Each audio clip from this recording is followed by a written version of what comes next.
जैसे ही प्राणों का त्याग करने के लिए वहां पहुंचे तो देखा एक साधु का, संत के रूप में साधु को देखा प्रणाम किया तो संत ने भाई स्वाभाविक ही पूछा क्या चाहते हैं। तो आप आत्मदेव ने अपने आत्मकथा को कहा, भगवान क्या बताऊं, मैं तो यहाँ मरने के लिए यहाँ आया हूँ। बोले क्यों मरना चाहते हैं? बोले इसलिए कि कोई संतान नहीं है। सदगृहस्थ जीवन प्राप्त करके और बिना संतान के तो व्यर्थ है। वाह, अगर संतान नहीं है तो यही जलाशय में प्राण त्याग कर दूंगा।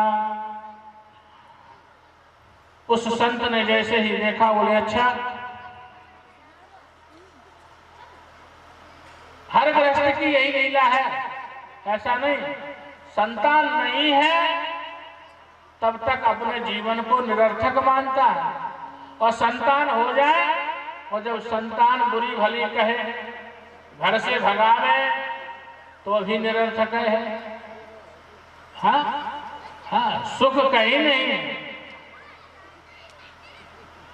नहीं होने पर भी दुख है और होने पर भी दुख ही है।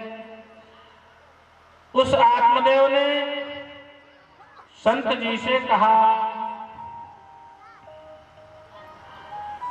भगवान इत्युक्ता सर्वरोदोच्चैः तत्पार्श्वं दुःख पीडितः तदा तस्य यथेश्चित्ते करुणा भूतगरीयसी।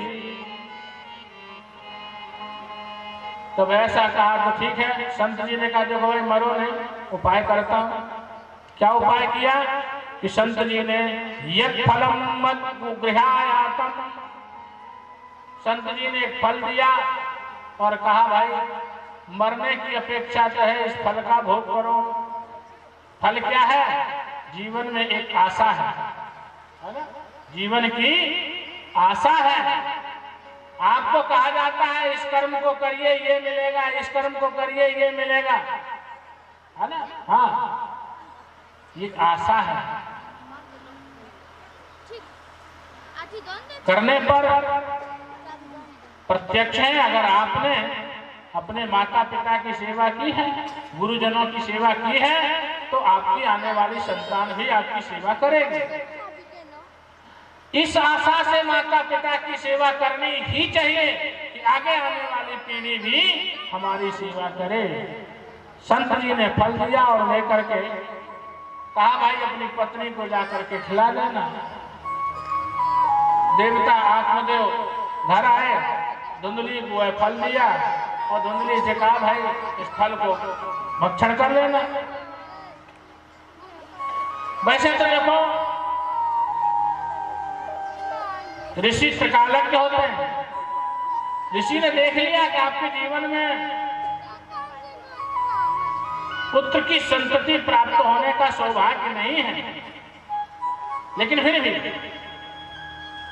संत अगर निष्ठावान हो, चाहे तो सब कुछ कर सकते हैं, न होने पर भी दे सकते हैं।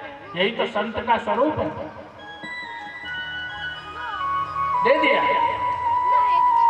यहां तक कि संत जी ने बालाक्षरों को पढ़ करके ये भी कहा कि इस जन्म की तो बात छोड़िए, आगे भी नहीं, लेकिन फिर भी जब ब्राह्मण निष्ठावान था तो उसने नहीं माना, तो एक फल दिया। फल लेकर के घर आए और घर आकर के उस फल को अपनी पत्नी को दे दिया और कहा इस फल को भक्षण कर लो।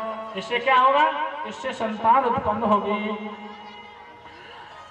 पत्नी को फल दिया और स्वयं ब्राह्मण देवता अपने कार्य में लग गए। उस पत्नी ने देखा, एवं उक्त्वा ययौ योगी विप्रस्तु गृहमागतः पत्न्या पाणौ फलं दत्त्वा स्वयं यातस्तु कुत्रचित्।